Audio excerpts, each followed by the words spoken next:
H. Rap Brown, Malcolm X, Stokely Carmichael, Dr. King, the Black Panthers, SNCC, CORE, SCLC, the Freedom Rides, the sit-ins, the bus protest.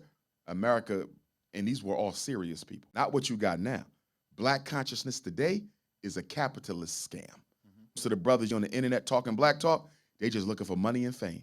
They not in the streets doing nothing, which is why I don't work with most of them, because they hustlers. They not activists, they just hustlers.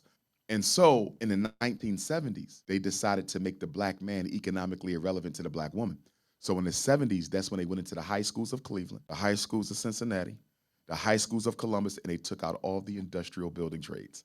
That's why in Black America today, there might only be 1 or 2 high schools where you can still learn how to be a plumber, a carpenter, a roofer, a welder, an electrician. 75 years ago, everybody graduated from high school with a skill. Our grandparents lived without a college degree better than we do now because they had the skills that can pay the bills. In order to bankrupt the Black Power movement, they removed the skills training out the high school. They also removed the industries, the factories out the black communities and turned them into prisons. So the black man became economically irrelevant to the black woman. Then they infused the welfare programs in.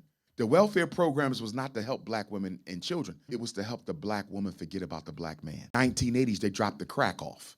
So now black men suffering from not being able to provide, you could smoke the crack or you could sell the crack. They don't care. Either way, you're going to jail. That gave birth to Bill Clinton's 1994 crime bill, Democrat, who locked up more black people than any Republican president you can name.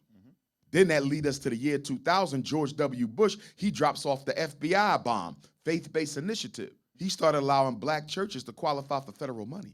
And since the black churches started qualifying for federal money, a lot of black churches have retreated from the front line of civil rights struggle.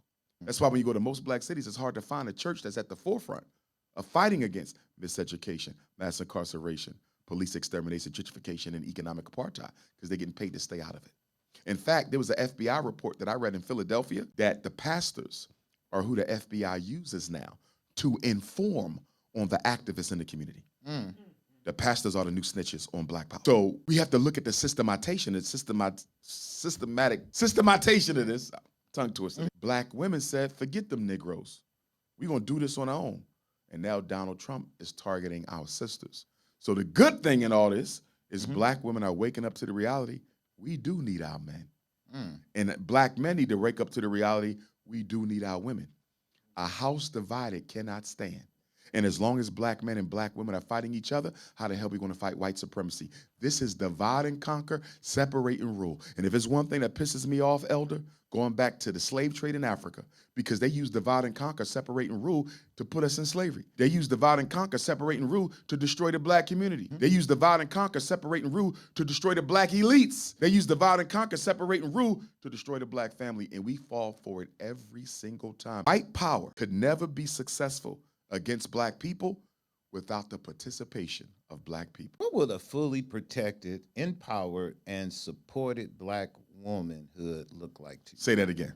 What would a fully protected, empowered, and supported black woman look like to you?